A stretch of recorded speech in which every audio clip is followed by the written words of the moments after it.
Picture two versions of you. One walks past a dropped wallet on a busy street, full of cash, someone watching from a cafe window. The other finds the same wallet on an empty road at 2 a.m., nobody around for miles. Are they the same person? Most people assume yes. The uncomfortable research says otherwise. Here's the simple version first. Simple enough that a 10-year-old could get it. Who you are isn't what you do when someone's watching. It's what you do when you're sure no one will ever find out. That gap between the watched version of you and the unwatched version is where character actually lives, not in your intentions, not in what you'd say if someone asked you, in the choice you make in the 2 seconds before you remember nobody's checking. The researcher Dan Ariely spent years studying dishonesty, and what he found wasn't what you'd expect. Most people don't cheat as much as they could get away with, and they don't stay perfectly honest either. They cheat exactly up to the point where they can still see themselves as a good person. Take his coin flip experiment. Participants flipped a coin in private and reported which side landed up. Heads meant a bigger cash prize. No one was watching. No way to verify. Statistically, about half of all flips should land on the profitable side. Instead, the reported results were wildly skewed toward the winning outcome, far more than chance would allow. People weren't cheating every single time. They were cheating just enough to profit, while still being able to tell themselves they were honest. Ariely called this self-concept maintenance.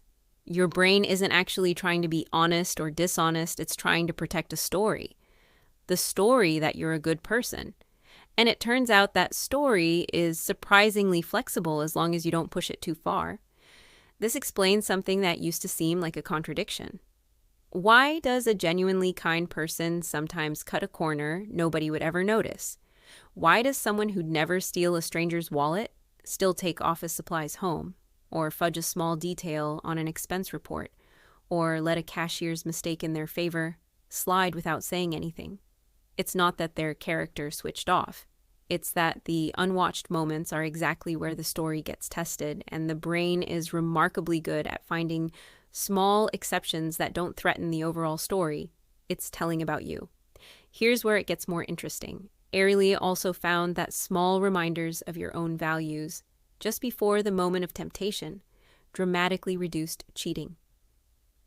In one version of the study, participants who were asked to recall the 10 Commandments before the task, regardless of their own religious beliefs, barely cheated at all.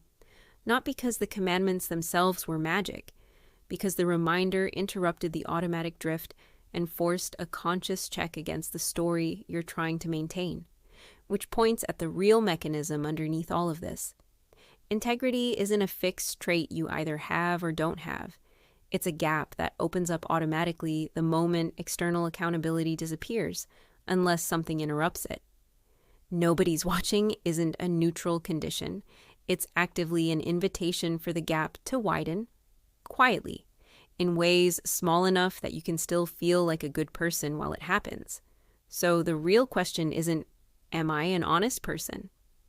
Almost everyone would answer yes to that, and almost everyone would be telling the truth as they understand it. The better question is smaller and harder. What's the smallest exception I've been letting slide because nobody would ever know?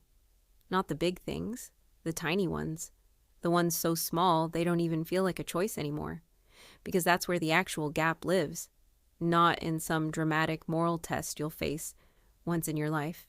In the 1,000 unwatched 2-second moments nobody, including you, was keeping score of. Who are you when no one's watching? Not who you'd like to believe you are. Who you actually are in the moment small enough to get away with.